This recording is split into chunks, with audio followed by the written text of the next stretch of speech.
आज का व्लॉग में हम कवर करने वाले हैं कि 12th में अगर आपका करेक्शन कराना हो तो क्या-क्या चीज़ें उसमें लगती हैं।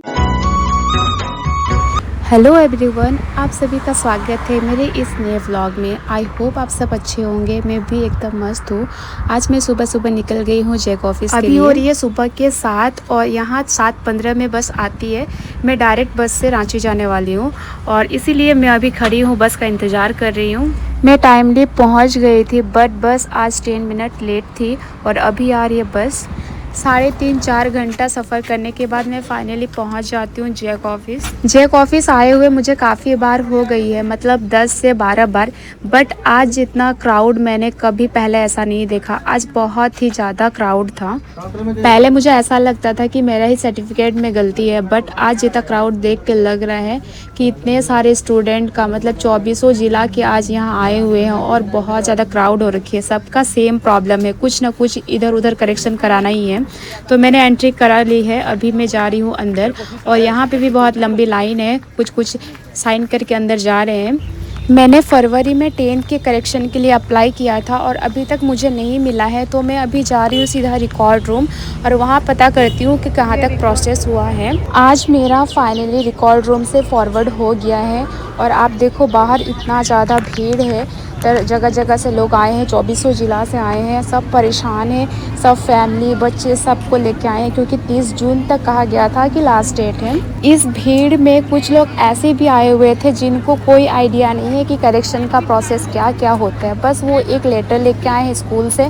उसके अलावा जैसे एफिडेविट लगता है एसडीओ वाला और साथ ही डीओ का, ऐसा कुछ भी लेके नहीं आए हैं। आप सोच सकते हो अगर 30 जून तक अगर लास्ट डेट दे दिया जाता है सही में, तो क्या इतने में इतने सारे स्टूडेंट का करेक्शन हो पाएगा। आज मैं देख रही हूँ कि जितने भी ड्राफ्ट चालान वगैरह कटवा रहे हैं सब फ्रंट में, यानी जो बैंक है बैंक के इधर ही सब हो रहा है। पीछे वाले काउंटर में आज ज़्यादा कुछ काम नहीं है। सबसे पहले कहा जा रहा है सबको कि डीडी और चालान वगैरह कटवा लो, इसीलिए लोग समझ नहीं पा रहे हैं कि क्या क्या करेक्शन में लगता है। आज सबसे पहले डीडी बनवाने को कहा जा रहा है, देन उसके बाद चालान, ड्राफ्ट, ये सारी चीज़ें पहले हो रही है। पहले वैसे नहीं होती थी। पहले पीछे में सारा जो काउंटर है उसमें सारे डॉक्यूमेंट्स वगैरह देखा जाता है कि क्या क्या चीज़ें इसमें अटैच करना है, उसके बाद ही ये ड्राफ्ट या डीडी के लिए दिया जाता है। अभी हो रही है शाम के 4 और अभी बैंक बंद हो गई है, इसीलिए सारे स्टूडेंट जो है वो हंगामा कर रहे हैं क्योंकि सुबह से सब परेशान हैं। सब आए हुए हैं, अपना बारी का इंतज़ार कर रहे हैं और जैसे 4 होता है यहाँ पे बंद कर दिया जाता है। तो इसीलिए सब प्रोटेस्ट करने लग जाते हैं, डिमांड करने लग जाते हैं कि जब तक सारे स्टूडेंट का नहीं हो जाता है तब तक बैंक बंद नहीं होगा। हमारी डिमांडें पूरी हो गई है। चेयरमैन का कहना है कि जब तक सारे स्टूडेंट का हो नहीं जाता तब तक बैंक बंद नहीं होगा।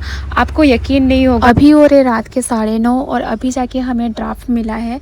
सिर्फ मुझे नहीं, सबको एक ही साथ दिया गया और अभी हम जा रहे हैं वापस।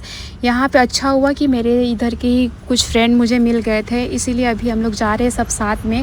पता नहीं घर कब पहुँचेंगे।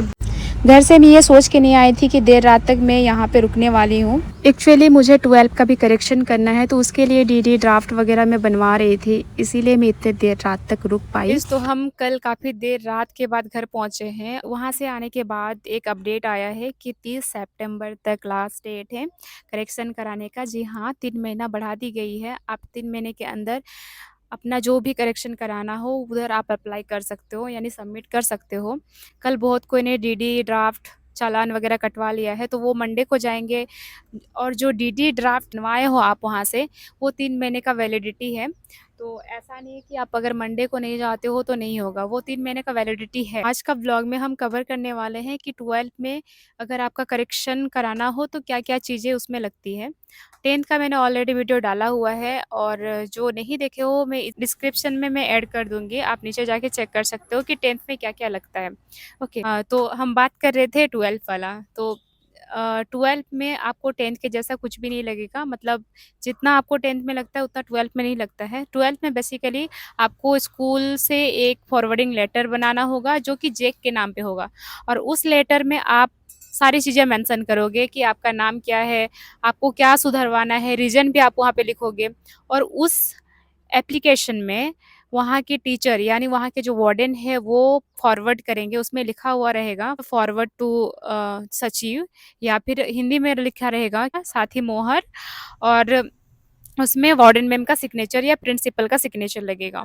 उसके बाद जितने भी आपके 10th के डॉक्यूमेंट्स है यानी ओरिजिनल वाला, उसमें से आपका रजिस्ट्रेशन स्लिप, 10th का रजिस्ट्रेशन स्लिप एंड प्रोविजनल, ये 2 चीज़ें आपको 10th का मतलब लगना ही है। और 12th का आपका सारा ओरिजिनल वाला वहाँ पे सबमिट होता है। साथ ही उसका जितना ज़ेरॉक्स है, मतलब जितने सारे डॉक्यूमेंट्स है, डॉक्यूमेंट्स का ज़ेरॉक्स भी लेके आप जाना। आप जितने भी 12th का डॉक्यूमेंट्स है वो सारी चीज़ें लेकर आप जाओ, ओरिजिनल वाला। और इसके अलावा कुछ नहीं लगता 12th में। तो और एक बार मैं रिपीट कर देती हूँ, प्लीज़ केयरफुली सुनना। नंबर 1, स्कूल से एक फॉरवर्डिंग लेटर जेक के नाम पे। सेकंड है कि आपका 10th का 2 सर्टिफिकेट लगता है, एक प्रोविज़नल और सेकंड है रजिस्ट्रेशन स्लिप, वो ओरिजिनल आपका लगता है। तो अगर आपको फिर भी कन्फ्यूजन है तो आप 10th का सारा डॉक्यूमेंट लेके जा सकते हो। इन केस कुछ और चीज़ें मांग दे, लेमिनेशन आप जब तक नहीं हटाते हो वो सबमिट नहीं होता है। तो आपको वहाँ पे वो हटाने के लिए सामने दुकान है, वहाँ से आप हटवा सकते हो। और ये सारी चीज़ें लगती है। अगर किसी का 12th का खो गया है सारा डॉक्यूमेंट्स, तो वो एफआईआर दर्ज करा सकते हो, उसके एफआईआर दर्ज करने के बाद ही होता है। और बाकी उतना 12th में कुछ दिक्कत नहीं होता है, वो ईज़िली हो जाता है। कि आप सभी पैनिक ना हो, क्योंकि अभी लास्ट डेट कल परसों नहीं है, यानी 30 जून नहीं है, 30 सितंबर तक है। तो ये था और मेरा अभी तक नहीं आया है। जैसे ही मेरा आता है 10th का सुधार होके, मैं आपको बता दूँगी कि क्या सुधार होके आया है। और रही बात एप्लीकेशन की, तो मैं एप्लीकेशन डाल देती हूँ साइड में और आप उधर से देख कर के लिख सकते हो वैसे। तो ये चीज़ें मुझे बोलनी थी। और जैसे ही मेरा डॉक्यूमेंट्स करेक्शन होके आता है रफ़ वाला, तो मैं आपको सबसे पहले अपडेट दूँगी कि करेक्शन होके आ गया है, कैसा होता है, क्या नहीं होता है, मैं सारा अपडेट आपको देते रहूँगी। आई आई होप कि ये वीडियो आपके लिए यूज़फुल हो। So please do like, share and subscribe to my YouTube channel and thank you.